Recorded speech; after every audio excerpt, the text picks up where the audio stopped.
The Poisonous Doctor, Dr. Harold Shipman. Imagine trusting your life to a respected doctor, only to discover that he's secretly killing his patients.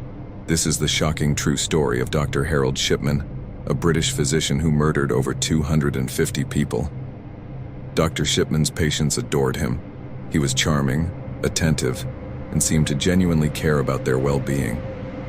But behind closed doors, Shipman had a dark secret. He was administering lethal doses of morphine to his elderly patients, often under the guise of routine medical treatment. Shipman's motives were never fully understood, but it's believed that he was motivated by a desire for power and control. He targeted vulnerable patients, often those who were lonely or had no family to advocate for them.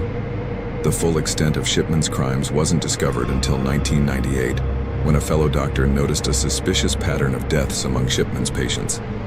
An investigation was launched, and Shipman was eventually arrested and charged with murder. In 2000, Shipman was convicted of 15 counts of murder and sentenced to life in prison. But the true extent of his crimes was only revealed after his death in 2004, when an inquiry found that he had likely killed over 250 people. Like and subscribe for daily scary stories of real-life past events. The Isolation Experiment, the sensory deprivation of Donald Hebb. Imagine being trapped in a soundproof, light-proof room with minimal stimulation. No phone, no TV, no human interaction. Just you, alone with your thoughts. This is the terrifying true story of Donald Hebb's sensory deprivation experiments. In the 1950s, Canadian psychologist Donald Hebb conducted a series of experiments on sensory deprivation.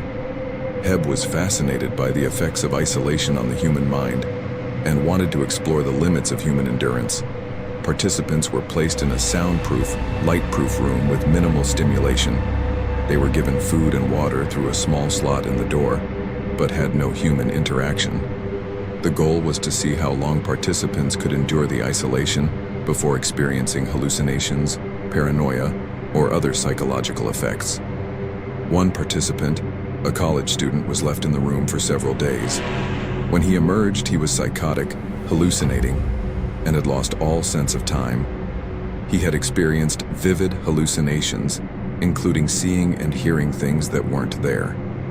The experiment was shut down, but the damage had been done. The participants suffered from lifelong psychological trauma, and Hebb's experiments were widely criticized for their ethics and methodology. Today, Hebb's experiments are recognized as a cautionary tale about the dangers of sensory deprivation and the importance of human interaction for our mental health. Like and subscribe for daily scary stories of real-life past events.